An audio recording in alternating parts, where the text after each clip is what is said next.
আজ সানডে, তো সকালের ব্রেকফাস্টে ছিল ম্যাগি। আর আজকে আমাদের বাড়িতে হচ্ছে মটন কষা। আর এই পুরো মটন কষাটা হয়েছে হাঁড়িতে। তো তোমাদের বলে রাখি, এটা কিন্তু কোনো কড়াই না, এটা কাইন্ড অফ হাঁড়ি, তো সেই জন্য হাঁড়িই বললাম। আজকে দুপুরের লাঞ্চটা তো পুরো জমে গেছিল। সন্ধ্যাবেলা আমি, দেবোত্তমা আরো কিছু ফ্রেন্ডসরা মিলে যাচ্ছি চায়ের দোকানে। আর আমি আমার ট্যাবটা নিয়ে যাচ্ছি খেলা দেখবো বলে। সবার সাথে এইভাবে আমি ফার্স্ট টাইমই খেলা দেখছি, তো বেশ এক্সাইটেড ছিলাম।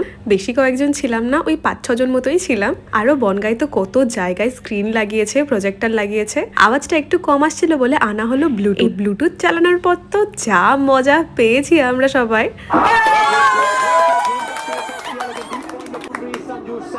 আর খালি মুখে খেলা দেখবো তা তো হতেই পারে না, তো আনা হলো এক চেন কুরকুরে আর সাথে লিমকা। তো এগুলো খেতে খেতে তো খেলা দেখার মজাটাই আলাদা। তো এখান থেকে তো ফার্স্ট হাফের খেলাটা দেখে আমরা একটু বেরিয়েছিলাম। আর এরই মধ্যে তো যে যার মতো বাজি ফাটানো শুরু করে দিয়েছে। এই দেখো, আমাদের ক্লাব থেকে এত বড় একটা প্রজেক্টর লাগিয়েছে। শেষ বাকি খেলাটা তো বাড়ি এসে বাবার সাথেই দেখলাম। অ্যান্ড প্রিটি অবভিয়াস, ইন্ডিয়া তো জিতে গেলই। তো এইভাবেই কাটলো আজকের আমার সানডেটা। So by.